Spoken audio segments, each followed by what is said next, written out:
قوة إلا بالله العلي العظيم. أعوذ بالله من الشيطان الرجيم. بسم الله الرحمن الرحيم. الحمد لله الذي جعلنا من المتمسكين بولایت امیر المؤمنین و ائمۃ الطاہرین، ثم الصلاۃ والسلام والتحیۃ والاکرام علی النبی المکی المدنی القرشی الہاشمی سید النبیین و خاتم المرسلین، مولانا و مولا الثقلین جد الحسنین ابی القاسم محمد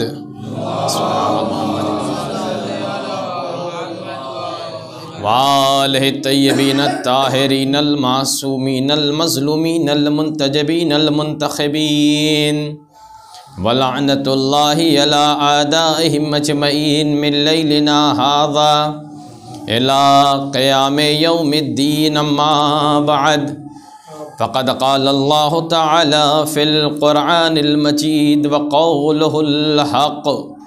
بسم اللہ الرحمن الرحیم.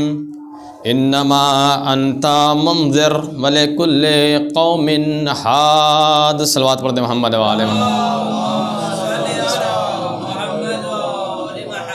عزیزان محترم، محمد و اہل بیت محمد کے چاہنے والوں، یہ مہینہ، یہ دن، یہ شب ہر اعتبار سے فضیلت کی حامل ہے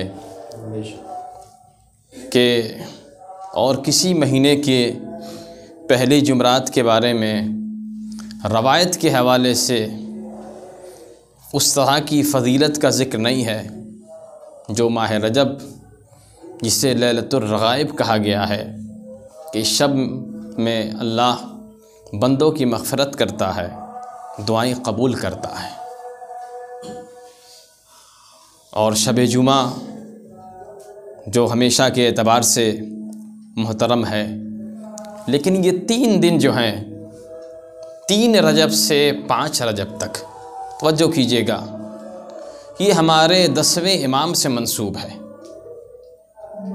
ہم نے اس سے پہلے بھی عرض کیا ہے کہ کم سے کم ہمارے جوان ان تاریخوں میں ضرور اپنے امام کی زندگی پہ غور کریں جو تاریخ ہمارے امام سے منسوب ہے. 3 رجب کو 10ویں امام کی شہادت کی تاریخ ہے، جو آج کی تاریخ ہے، اور 5 رجب کو اسی امام کی ولادت کی تاریخ ہے. تو گویا 3 دنوں تک ہمیں امام علی نقی علیہ السلام صلوات پڑھ دیں. توجہ چاہتا ہوں، ان کے حوالے سے گفتگو کرنا چاہتا ہوں. پروردگار عالم قرآن مجید میں آواز دے رہا ہے، اے میرے حبیب، آپ منذر ہیں، ڈرانے والے ہیں. اس کا مطلب یہ ہے کہ اسلام کا ایک مرحلہ ڈرانا بھی ہے، لوگوں کو سمجھانا بھی ہے، خدا کے عذاب سے بچانے کے لیے ڈرانا بھی ضروری ہے. ہمیشہ تعریف کر کے، فضیلت بیان کر کے بشارت دینا کام اسلام کا نہیں ہے، بلکہ ایک بہت بڑا موضوع جو ہے، ایک بہت بڑا پہلو ڈرانے پر ہے. آواز دیے آپ منذر ہیں اور ہر قوم کے لیے ایک ہادی ہے. تو غور کیجیے گا، قرآن کی آیت ہے کہ آپ منذر ہیں اور ہر قوم کے لیے ایک ہادی ہے. یہی فرق ہے تمام مسلمانوں میں، ہم علی کے چاہنے والوں میں. جب قرآن یہ آواز دے رہا ہے ہر قوم کے لیے، ہر زمانے کے لیے ایک ہادی ہے، تو اس وقت مسلمانوں کا ہادی کون ہے؟ غور کیجیے گا، جب شریعت موجود ہے، جب دین موجود ہے، جب امت موجود ہے، جب شریعت پہ چلنے والے موجود ہیں، جب نمازی موجود ہیں، روزے دار موجود ہیں، حاجی موجود ہیں، تو پھر کوئی رہبر بھی ہوگا، کوئی ہادی بھی ہوگا، کوئی حجت خدا بھی ہوگا. صلوات پڑھ دیں محمد. یہ عقل کا تقاضا ہے، جب ساری چیزیں موجود ہیں، ہدایت پانے والے موجود ہیں اور ہادی نہ ہو، اور جس امام کا لقب ہی ہادی ہو، صلوات پڑھ دیں محمد علیہ۔ دیکھیے اماموں کے حوالے سے یا امام کے چاہنے والوں کے حوالے سے جو خوبیاں یا جو برائیاں چاہنے والوں میں ہیں، یہ جتنا غیر سمجھتا ہے اور جانتا ہے اور جتنی وہ محنت کرتا ہے، شاید بعض وقت ہم اپنی عظمت اور اپنی جو لاپرواہیوں کی طرف متوجہ نہیں ہو پاتے اور اپنے امام کی عظمت کو اس اعتبار سے بھی سمجھ نہیں پاتے بعض اوقات جو ہمارے غیروں کے نزدیک ہے۔ آج امام کے چاہنے والوں کا مزاج کیا ہے؟ 10ویں امام کی شہادت کی تاریخ ہے۔ آج امام کے چاہنے والے جو ہر طرف، پہلے تو حالات ایسے تھے کہ بہت سارے علاقے ایسے ہوتے تھے کہ امام کے چاہنے والے ہیں لیکن خبر نہیں۔ آج تو ہر اعتبار سے امام کے چاہنے والوں کا بول بالا ہے، پہچانے جاتے ہیں کہ یہ مولا علی کے چاہنے والے ہیں، یہ امام حسین کے نام پہ مجلس کرنے والے ہیں، لیکن ان کا کردار، ان کا رہن اور سہن جو ہے، کیا امام کی سیرت کے مطابق ہے؟ تو غور کیجیے گا، کیا پہچان تھی جب یہ ہمارے 10ویں امام آئے ہیں؟ یہ وہ امام ہیں کہ 2 امام ہمارے سامرہ میں ہیں، پولیس چھاونی میں رکھے گئے ہیں، ایک 10ویں امام پھر 11ویں امام۔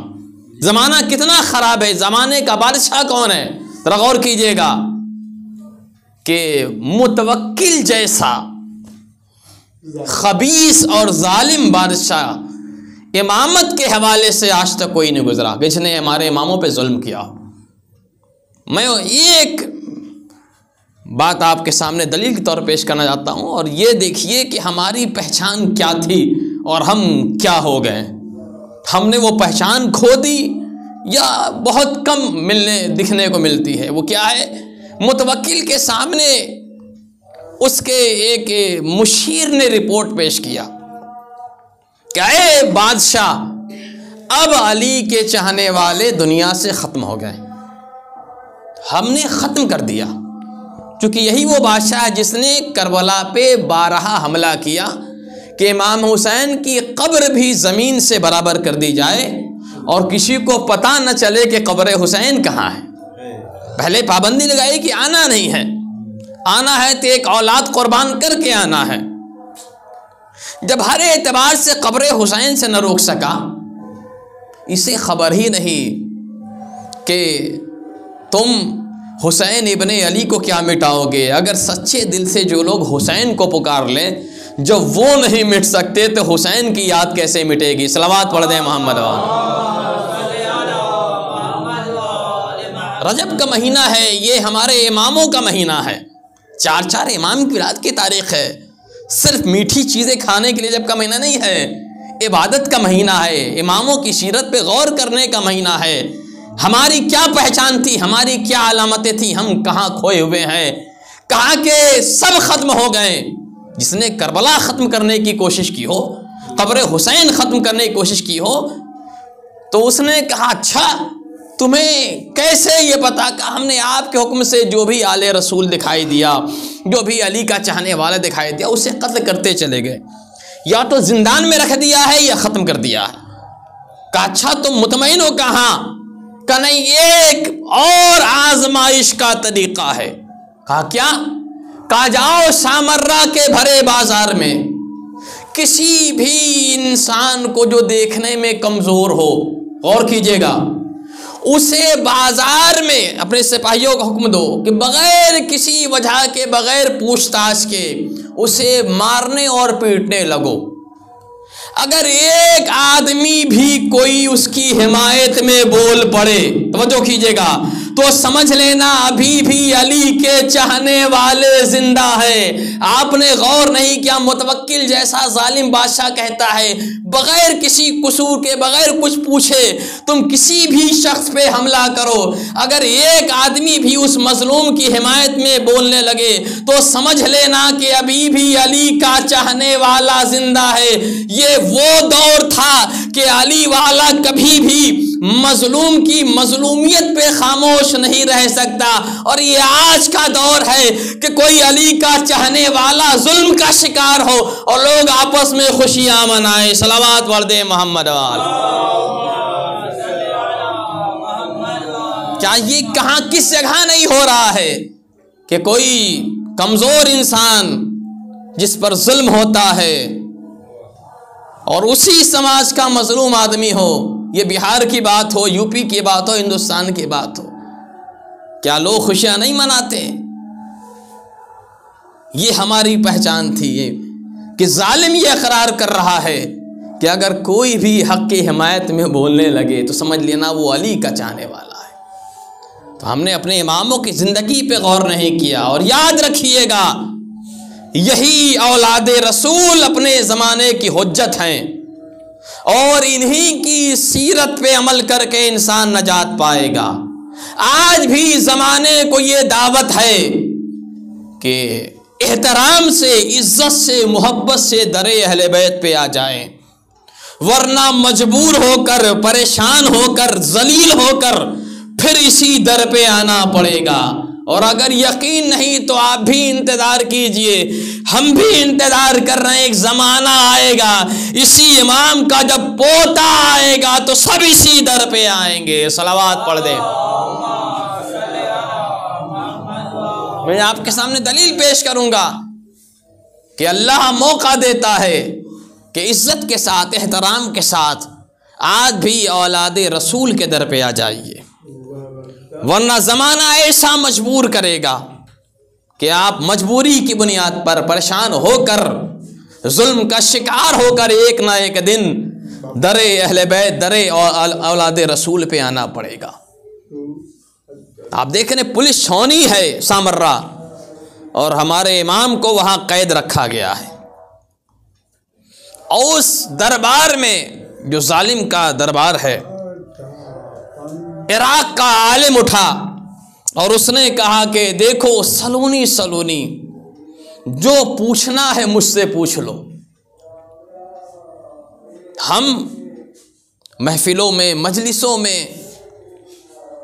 بڑے اہتمام سے جاتے ہیں لیکن اصل مقصد پہ ہی نہ غور کرتے ہیں اور نہ اسے اپنے کردار، اپنے عمل میں لانے کی کوشش کرتے ہیں. بعض تو ایسے ہیں کہ اسے گھر تک لانے کی بھی کوشش نہیں کرتے. عمل کی بات تو چھوڑ دیجئے، مجلس کی بات امباڑے تک رکھا جائے اور مسجد کی باتیں، بات کی باتیں مسجد تک رکھی جائے. اسی کا یہ اثر ہے کہ ہمارے سماج اور ہمارے سماج کا ماحول کس طرح سے ہوتا جا رہا ہے. اس نے دعویٰ کیا کہ جو پوچھنا ہے مجھ سے پوچھ لو. اب ظاہر اتنا بڑا عالم اگر کہیں دعویٰ کر دی، ہم نے اپنے بزرگوں سے سنا ہے، پہلے ہم خود ہمارے درمیان لوگ مسئلہ پوچھنے کے لیے گھبراتے تھے، اتنے بڑے مولانا ہیں ان سے کیسے پوچھا جائے. اب جو اس نے کہا مجھ سے جو پوچھنا ہے پوچھ لو، مجمع خاموش ہے. دعویٰ کیسا کیا؟ وہ دعویٰ جو علی ابن ابی طالب نے کیا تھا کہ جو پوچھنا ہے مجھ سے پوچھ لو. اس لیے کہ مولا کائنات کے آنے سے پہلے یہ دعویٰ تھا کہ السوال ممنون، السوال حرام، سوال کرنا حرام ہے. اس لیے کہ جیسے جیسے سوال کیا جائے گا ان کی جہالت کا پتہ چلتا جائے گا. اور رہبر دین کا جاہل نہیں ہوتا، نادان نہیں ہوتا.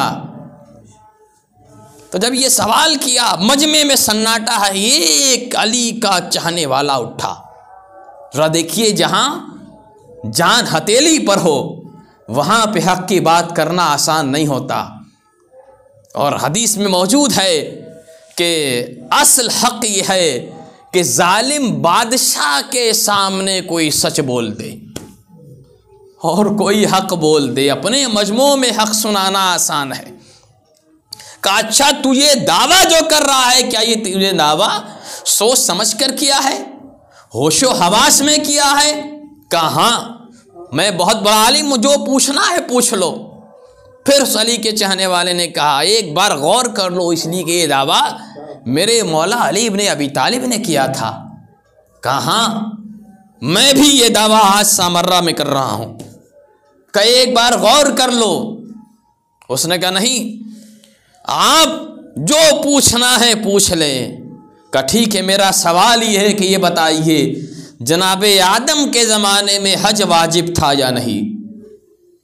اس نے سوچا کہ یہ بات سامرہ عراق میں ہو رہی ہے، میں اتنا بڑا عالم ہوں، یہ سوال کرے گا تو اس زمانے کے بارے میں سوال کرے گا، وضو کے بارے میں پوچھ لے گا، نماز کے بارے میں پوچھ لے گا، قرآن مجید کے بارے میں کچھ اختلافات ہیں اس کے بارے میں سوال کر لے گا، یہ جناب آدم کی بات کر رہا ہے، کہاں واجب ہی ہوگا؟ کہ اچھا اگر جناب آدم کے زمانے میں حج واجب تھا تو آدم نے حج کیا ہوگا؟ کہاں جناب آدم نے، ظاہر ہے کہ اگر واجب ہے تو نبی تو واجبات کو انجام دیتا ہے۔ جب اس دور میں لوگ علماء کو معصوم کی طرح دیکھنا چاہتے ہیں تو ظاہر جو نبی ہو وہ تو حج کرے گا ہی۔ کہ اچھا بس اتنا بتا دیجئے کہ اگر جناب آدم کے زمانے میں حج واجب تھا، آدم نے حج کیا، تو جو ارکان آج حج میں ہیں وہی اس وقت بھی ہوں گے؟ کہاں بالکل صحیح آپ کی بات ہے۔ کبھی یہ آخری سوال ہے، یہ بتا دیجئے کہ جب جناب آدم نے حج کیا تو تنہا تھے، اکیلے تھے۔ حج میں تمام کاموں کے بعد ایک کام یہ ہے کہ مرد کے لیے سر کا چھلانا ضروری ہے۔ جو حج واجب ہے، واجب حج جو اس کے بعد اگر دوسرے حج پہ جا رہے ہیں آپ، جو واجب نہیں ہوتا اس میں سر کا چھلانا ضروری نہیں ہے، لیکن مردوں کے لیے حکم ہے کہ سر کا چھلانا واجب ہے۔ یہ بتائیے جناب آدم کا سر کس نے چھلا؟ صلوات پڑھ دیجیے محمد والے۔ اب یہ سوال تو اس کے سر سے اوپر ہی نکل گیا۔ کہا کہ یہ تو جناب آدم کے زمانے کا سوال کر رہا، وہ بھی ایسا سوال کہ میں نے آج تک کبھی سنا بھی نہیں ہوگا۔ کہتا ہے کہ میرا دعویٰ غلط رہا، میں نے یہ غلط دعویٰ کر دی، اللہ کا یہ ارادہ تھا کہ مجھے ذلیل کرے۔ بات یہ ہے کہ ہم لوگوں نے بھی مولائے کائنات کے پوری حدیث اور پورے کلام پہ غور ہی نہیں کیا۔ مولا نے کب یہ کہا تھا سلونی سلونی اما تفقدونی، مجھ سے پوچھ دو اس سے پہلے کہ تم مجھے کھو دو، بلکہ ایک جملہ اور کہا تھا لا یقولھا غیری الا مفترن او کذاب، میرے بعد میرے علاوہ کوئی یہ دعویٰ نہیں کر سکتا مگر وہ کہ جو جھوٹا ہوگا۔ صلوات پڑھ دیئے محمد والے۔ مولا نے خود پتہ بتایا ہے میرے علاوہ کوئی دعویٰ کہیں سکتا سوائے اس کے جو جھوٹا ہوگا، اس جھوٹے نے دعویٰ کیا۔ دیکھیے دشمن یہ سوچتا ہے کہ جہاں موقع ملے وہاں اہل بیت کی توہین کی جائے اور دشمنی کا اظہار کیا جائے۔ یہ دربار میں یہ معاملہ چل رہا تھا، وہ اتر گیا ممبر سے، اس نے اپنی جہالت کا اقرار کر لیا، لیکن متوکل نے بھاپ لیا اور کہا یہ اچھا موقع ہے آج امامت کو ذلیل کرنے کا۔ تبھی یاد رکھیے گا یہ عزت اور ذلت انسانوں کے ہاتھ میں ہے ہی نہیں، یہ اللہ نے اپنے ہاتھوں میں رکھ لیا ہے، اپنی قدرت میں رکھ لیا ہے۔ جسے اللہ عزت دینا چاہتا ہے اسے تخت کی ضرورت نہیں پڑتی، وہ بوریے پہ بھی بیٹھ جائے تو اس کے لیے فرشتے آ جایا کرتے ہیں۔ صلوات پڑھ دے محمد۔ اچھا موقع ہے، امام کو بلایا گیا، کہا فرزند رسول آپ کا خود دعویٰ ہے کہ آپ اولاد رسول میں سے ہیں، اولاد علی میں سے ہیں اور زمانے کے امام ہیں، لوگ بڑی عقیدت آپ سے ہے، یہ بتائیے کہ ان کا سوال جو ہے اس کا آپ ہی جواب دے دیجئے۔ امام نے فرمایا کہ ہاں اس کا سوال بجا ہے اور اس کا جواب یہ ہے کہ جناب آدم تنہا تھے، حج واجب تھا، جب حج کے سارے ارکان پورا کر لیا جناب آدم نے تو جناب آدم کا آخری رکن حج کا بچا تھا کہ سر کو مونڈنا تھا تو جبرائیل آئے، جنت سے یاقوت کا پتھر لے کر آئے اور وہ جناب آدم کے سر پہ رکھتے جاتے تھے اور اس طرح سے جناب آدم کے سر کے بال کو جناب جبرائیل نے یاقوت کے پتھر کے ذریعے اتارا۔ اور یہاں یہ واقعہ علماء اسلام نے نقل کیا ہے، لیکن مجھے بڑا افسوس ہوا اس واقعے کو پڑھنے کے بعد کہ جناب آدم ہیں، جنت کے مالک نہیں ہیں۔ غور کیجئے گا، جناب آدم نبی ہیں، معصوم ہیں، پہلے نبی ہیں، اسلام کی بنیاد جناب آدم سے ہے، لیکن جناب آدم مالک جنت نہیں ہے۔ اگر مالک جنت ہوتے تو جنت کے لباس اتار کے نہیں آتے۔ جناب آدم جنت کی رعایا میں سے ہیں، لیکن جناب آدم کے لیے اہتمام یہ ہے کہ جبرائیل جنت سے یاقوت کا پتھر لے کر آ جائے، کسی مسلمان کو تعجب نہ ہو۔ تو پھر مالک جنت حسنین کے لیے اگر شب عید اور روز عید کپڑا لباس آ جائے تو تعجب کیسا ہے؟ صلوات پڑھ دیں۔ فخر آدم کے لیے، مالک جنت کے لیے اگر لباس آ جائے تو اسے ماننے میں کون سی دقت اور پریشانی ہے؟ تو اس طرح سے زمانہ مجبور ہو کر امامت کے در پہ آتا ہے، لیکن کامیابی اس وقت ہے جب عزت و احترام کے ساتھ آیا جائے، جب انہیں امام اور رہبر مان کے آیا جائے، تب ہماری عبادتیں بھی قبول ہیں، ہماری زندگی کا مقصد بھی پورا ہو سکتا ہے۔ اسی زمانے میں آپ دیکھیے امام کتنے پہرے میں ہیں، کتنی مصیبت اور پریشانی میں ہے۔ آج اکثر لوگوں کا یہ کہنا ہے کہ کس طرح سے ایمان بچایا جائے۔ امام ہادی کی زندگی پڑھو، امام نے کس طریقے سے خود کو بھی بچایا، دین کو بھی بچایا، امت کو بھی بچایا، چاہنے والوں کو بھی بچایا۔ قید خانے میں رہ کر، ایسے ظالم بادشاہ کے قید خانے میں رہ کر، بس ایک بات کہنا چاہتا ہوں، اسی زمانے میں زمانہ محتاج ہے علی اور اولاد علی سے صرف محبت نہیں بلکہ ضرورت دین کا نام علی اور اولاد علی ہیں۔ دین کی ضرورت کا نام ہے، دین کی تحفظ ان کی بنیاد پر ہے۔ ایک عورت آئی اور اس نے دعویٰ کیا کہ اے متوکل، میں زینب بنت علی ہوں۔ اچھا یہ بتائیے، اگر اس نے دعویٰ کر لیا تو اس میں متوکل کو علماء کی کمیٹی اور میٹنگ بیٹھانے کی ضرورت کیا ہے؟ پریشان ہونے کی ضرورت کیا ہے؟ کوئی بھی اگر اولاد رسول میں سے آ جائے تو اس میں پریشانی کیا ہے؟ حالت بالکل ویسے ہی ہوئی جیسے جب سے امام غیبت میں گئے ہیں اب تک 100 سے اوپر لوگوں نے امام مہدی کا دعویٰ کیا ہے، لیکن یہ جو چاہنے والے روز جو امام کا نام لیتے ہیں یہ پریشان نہیں ہوتے۔ سب سے پہلے سعودی عرب پریشان ہونے لگتا ہے، امام کعبہ پریشان ہونے لگتا ہے۔ وہ جانتا ہے اگر یہ دعویٰ سچا ہوا تو ہمارا وقت ختم ہو چکا ہے۔ صلوات پڑھ دے امام بنا۔ نہ سعودی کو، امام کعبہ کو پریشان ہونے کی کیا ضرورت ہے؟ ویسے ہی جیسے اس نے یہ دعویٰ کیا متوکل پریشان ہو گیا، علماء کو بلایا، بھیا اس کے دعوے کو جھوٹا ثابت کیا جائے۔ لوگ آئے اور کہا یہ غلط تم کہہ رہی ہو، زینب کربلا میں تھی، اتنا زمانہ بیت گیا، ممکن نہیں ہے کہ اس وقت زینب زندہ ہو۔ کہا میرے پاس دلیل ہے۔ کیا دلیل ہے؟ کہا مجھے رسول اللہ نے دعا دیا تھا، جب مجھے کربلا کا واقعہ سنایا گیا اور میں نے مصیبتوں پہ صبر کرنے کا وعدہ کیا تو رسول اللہ نے وعدہ کیا۔ توجہ کیجیے گا ہمارے امام نے کیسے ہدایت کی ہے، لقب بھی عادی ہے ہمارے امام کا۔ رسول اللہ نے مجھے دعا دی تھی اور وعدہ کیا تھا کہ ہر 50 سال کے بعد تم پھر سے جوان ہو جاؤ گے اور اس طرح تمہیں اللہ عمر دراز عطا کرے گا۔ اب یہ ایسی بات کہہ دی کہ رسول اللہ کی بات کا انکار بھی نہیں کر سکتے، معاملہ ایمان کا بھی ہے، اگر رسول کسی بھی دعا کر دیں تو یہ ممکن ہے۔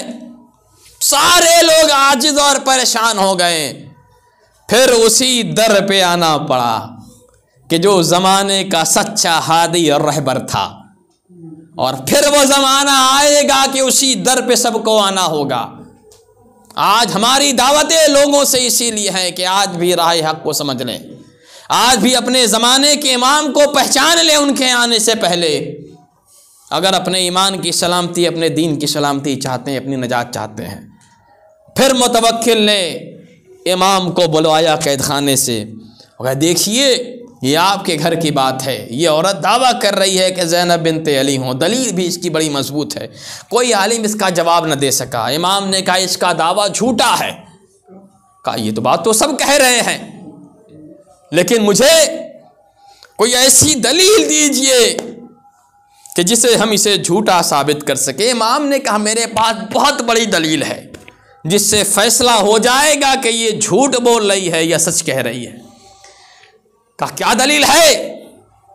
وہ بادشاہ جو انہیں قید خانے میں رکھے ہے, جو ان کے چاہنے والوں کو چن چن کر قتل کر رہا ہے, لیکن دیکھیں مجبور ہو کر امام ہادی کے در پہ آنا اس بات کی دلیل ہے کہ زمانے کا بادشاہ کوئی ہو سکتا ہے, لیکن زمانے کا امام ہر کوئی نہیں ہو سکتا.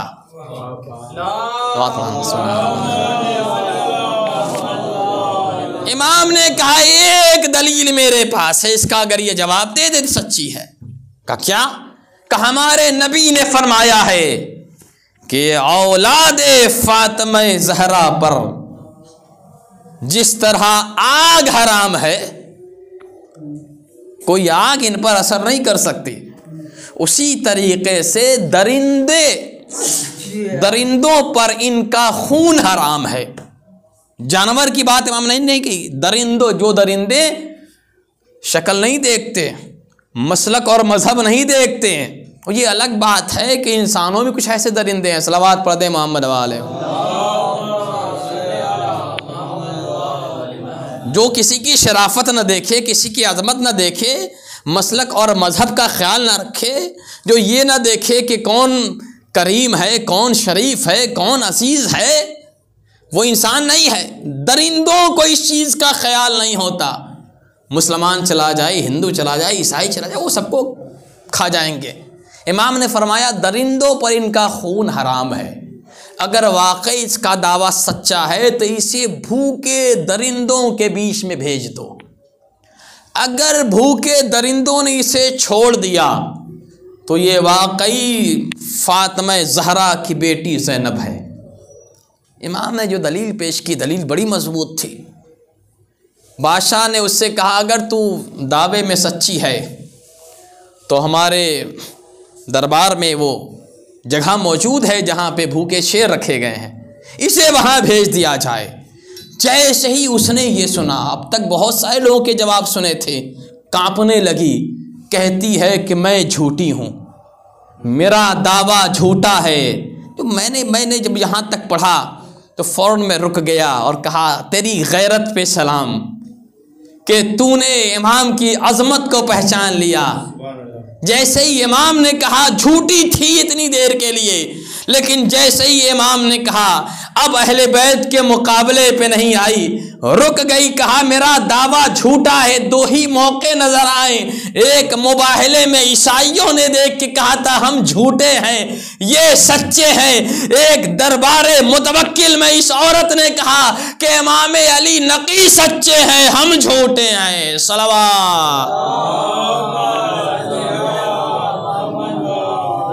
بتا دیا اس خاتون نے جو ان کے مقابلے پہ آ جائے وہ جھوٹا ہے.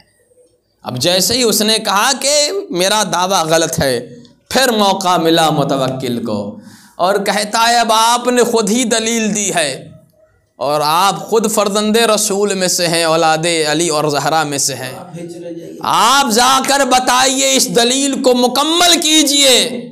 امام نے کہا تجھے کیا پتا کہ اللہ امام جو بناتا ہے وہ زمین کے ذرے ذرے کا امام بناتا ہے.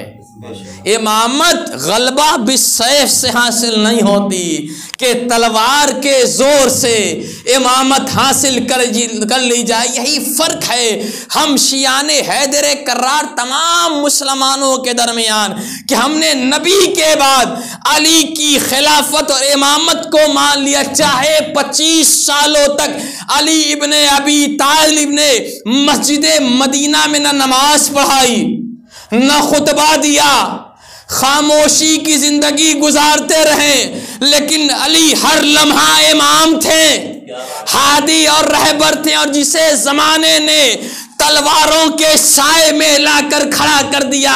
وہ نہ کل ہمارا امام تھا نہ آج امام ہے. صلوات.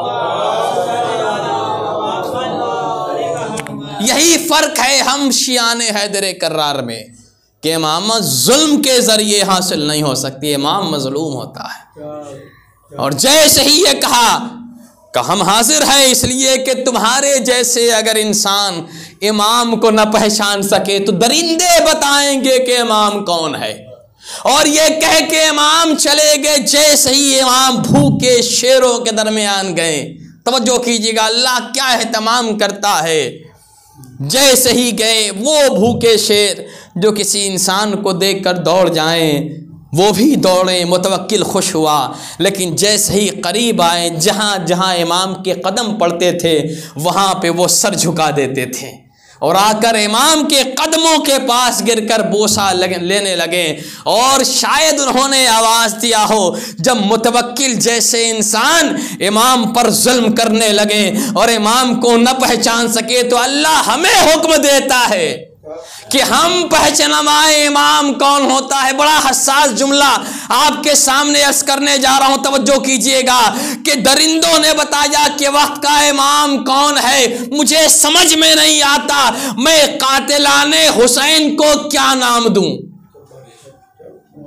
اس لیے کہ درندہ بھی کوئی ہوگا وہ بھی اپنے زمانے کے امام کو پہچان کے سر کو جھکا لے گا. بھوکا ہونے کے بعد بھی امام پہ حملہ نہیں کرے گا. میدان کربلا میں آنے والے انہیں ہم درندہ بھی نہیں کہہ سکتے، انسان کہنا تو دور. تبھی ایک شاعر کہتا ہے کہ پتھر کہوں جو شمر کو توہین سنگ ہے، کیونکہ غم حسین میں پتھر بھی روئے ہیں. صلوات.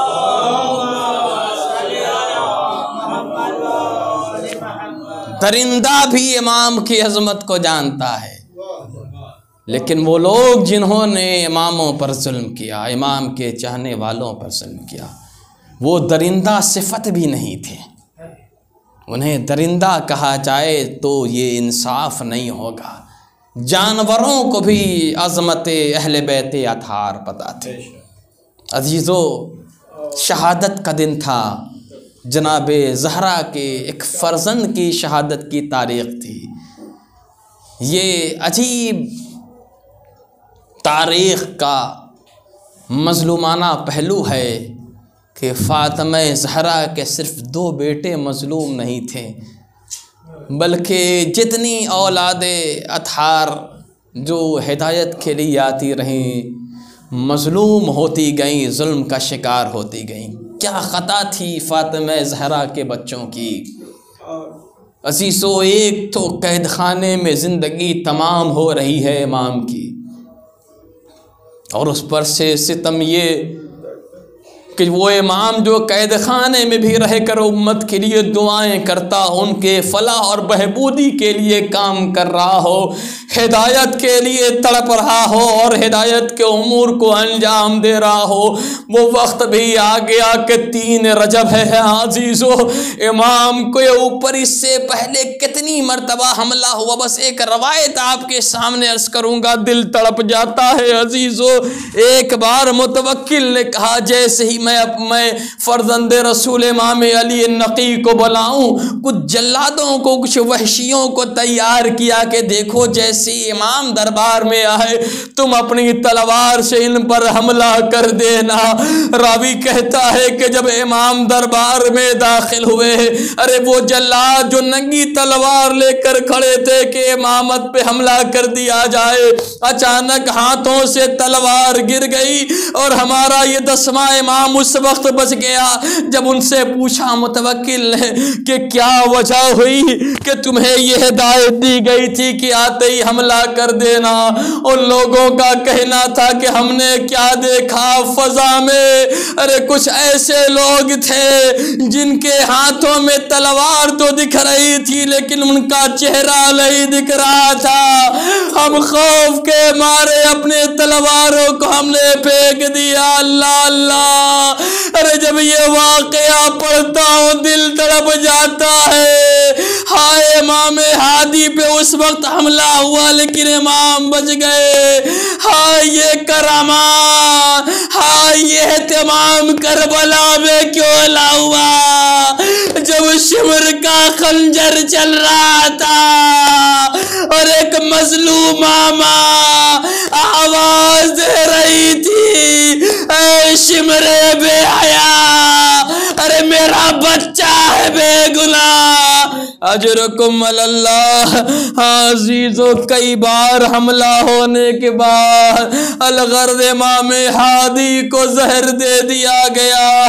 سامرہ ہے، مدینے سے بہت دور ہے، اپنے چاہنے والوں عزیزوں سے دور ہے، لیکن گھروے امام آ گئے۔ امام نے آ کر غسل و کفن دیا۔ دشمنوں کا شہر ہے لیکن امام ہادی کو ارے دفن بھی کیا گیا، کفن بھی دیا گیا۔ ہائے دل تڑپ جاتا ہے، اتنی مظلومیت کے بعد بھی امام کو کفن بھی ملا، ارے دفن بھی کیا۔ تھوڑی دیر کے لیے امام عسکری کو ارے تسلی تو ہو گئی، لیکن ہائے زین العابدین، ارے ایسا نہیں ہے کہ میرا چوتھا امام کربلا میں نہیں تھا، ارے چند قدم کے فاصلے پر شمر کا خنجر چل رہا تھا۔ جوان بیٹا اتنا مجبور کہ نہ کفن دے سکا نہ اپنے بابا کو دفن کر سکا۔ واہ مصیبتا واہ مظلومہ واہ حسینہ، انا للہ و انا الیہ راجعون۔ ماتم حسین۔